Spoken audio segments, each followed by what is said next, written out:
Hello, my name is Sarah Jane Haney, and this is my EDL 850 Module 1 presentation.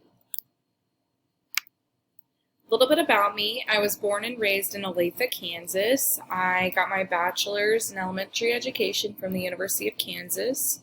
I graduated in 2019. I'm a first grade teacher at Eudora Elementary School, and I've been there since August 2019. I love it there. A few things about me that I love include my cat Ace, who's pictured down at the bottom right, Kansas City Chiefs, which I actually got season tickets for this year, so it's been a fun time, Kansas basketball, and then documentaries. I really like true crime documentaries too. A little bit about my work. So I've been at EES, like I said, since August 2019. I'm a part of a first grade team that consists of 8 teachers, so there's quite a bit of us.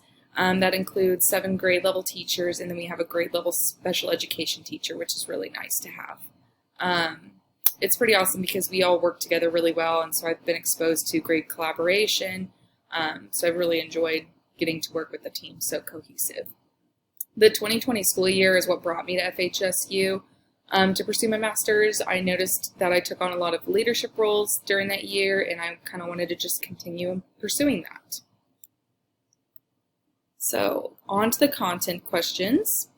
So a little bit about the federal government, what it is and the role it has in education. So it's a national level of government. The federal government has a limited role in education policy. It makes up about 10% of district funds come from the federal budget. Some of the duties and responsibilities include ensuring that there is equal educational opportunities for all students, despite any exceptionalities the student may have, providing funding to include access to educational opportunities for students with high needs, supporting education research to gather information to inform policy and practice at all levels, promoting continued improvement by supporting development and conditions. And then also addressing national level identified problems in education, like Brown versus Board of Education. So, on to the state government. The state government has the primary responsibility for public education, provides slightly less than half of schools' operating costs through income and sales tax, and it delegates most authority to the local government, but the state can reclaim authority. Some of the duties and responsibilities include providing and allocating funds, developing standards and curriculum, licensing schools and teachers, electing and appointing local and state board members, at least some of them, and then it sets benchmarks for student achievement, such as through Common Core state standards, and it had listed that 45 states so far have adopted Common Core. The local government. The local government oversees districts and functions. They listed that it's the most knowledgeable and most invested in welfare and success of the districts. That's why it's important that they have a lot more of a say in district policy and procedures. It has the most responsibilities. The local school boards have the most control over the district, and property taxes supply school funding for the local funds. Some of the duties and responsibilities include determining district policies, adopting the budget, and allocating resources depending on needs, employing the district superintendent, determining the direction and adoption of district curriculum, accepting collective bargaining agreements, and determining policies for hiring others. So with that, we can go into USD 491, which is Eudora's school district's school board duties and responsibilities. So when it comes to promoting the current and future success and well-being of students and adults, the district reflects on the goals and academic performance when considering the allocation of funds and what schools they should be placed at, or what schools they should be placed at.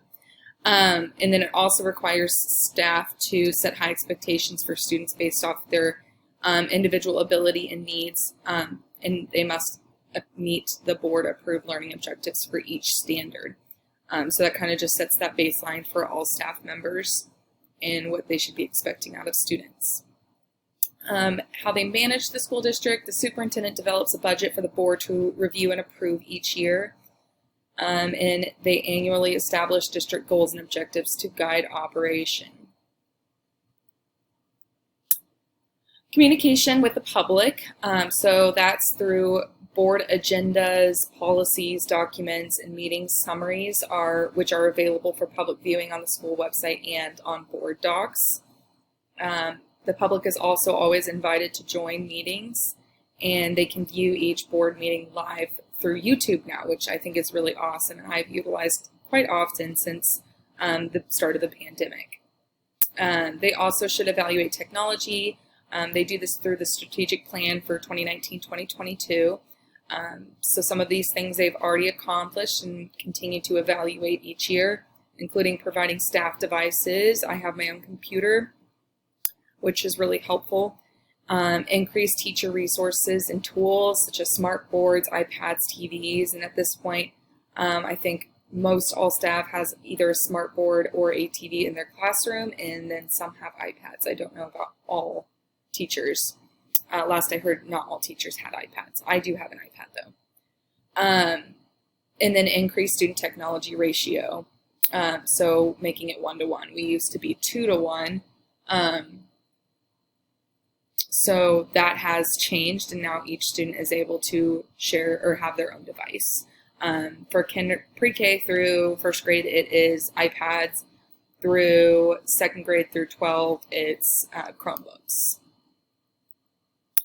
So how they utilize the operation systems. Some of the operation systems that we have within our district include FastBridge, which we use to benchmark screen students and progress monitor students who are receiving intervention.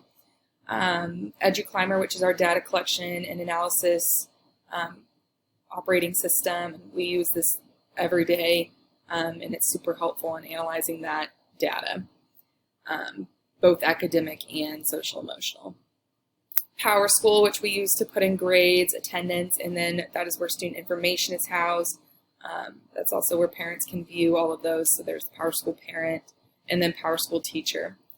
And then the last one is Blackboard, which we use for communication, and that the district uses for communication to staff members, to students, to family of the students. And then how they evaluate data-informed and equitable school resource plans that support school improvement and student development. So they conduct assessment of educational needs each year to help determine where those funds will go, which schools.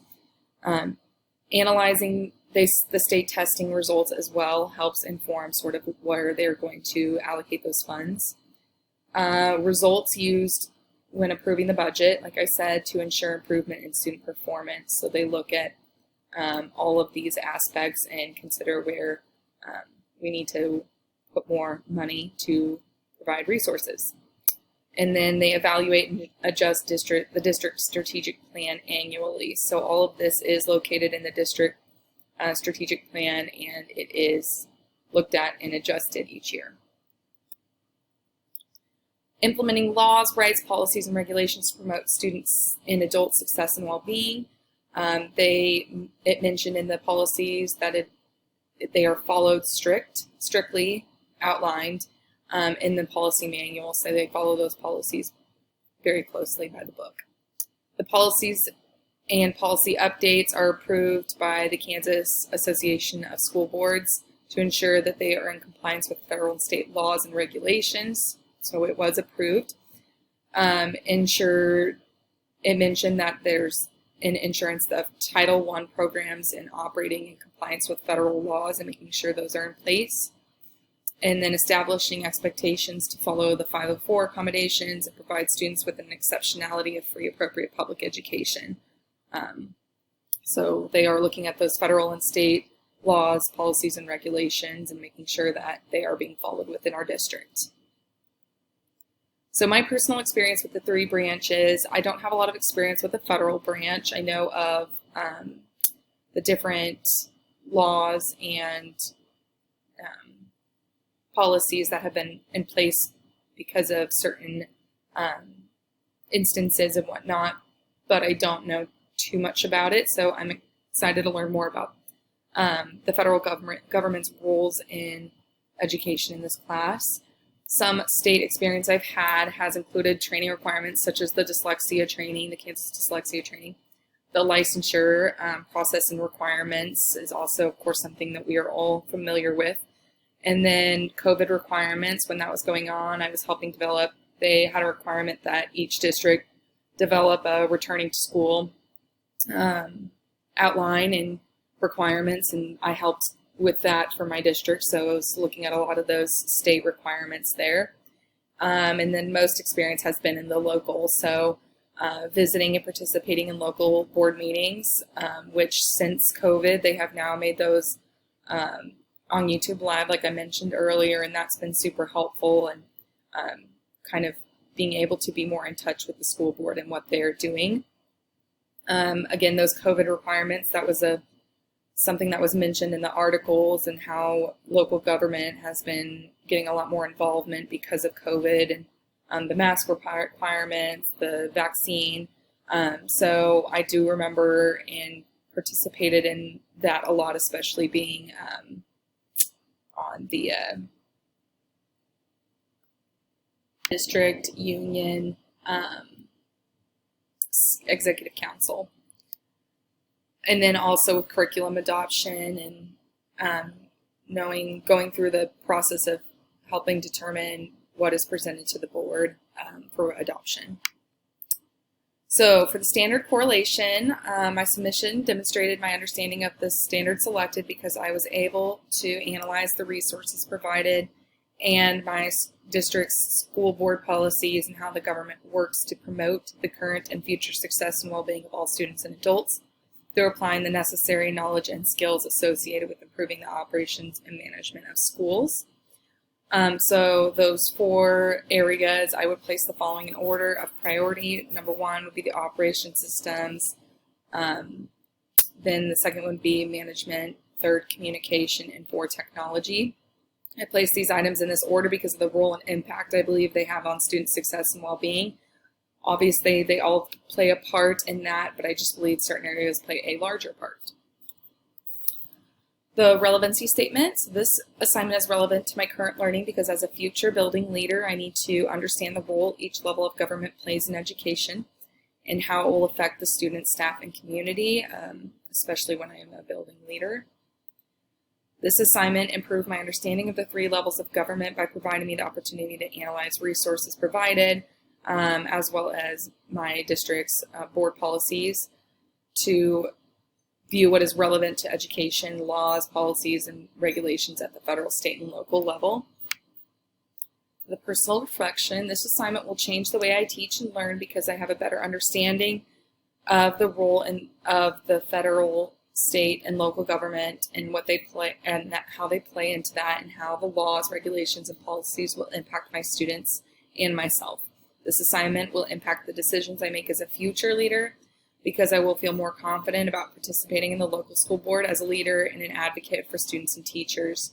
I will also feel more confident with the why behind what I must implement in the school I am leading at, as well as being more of an active participant in state government focused around education. And these are my references. Thank you. I look forward to the rest of the assignments in this class.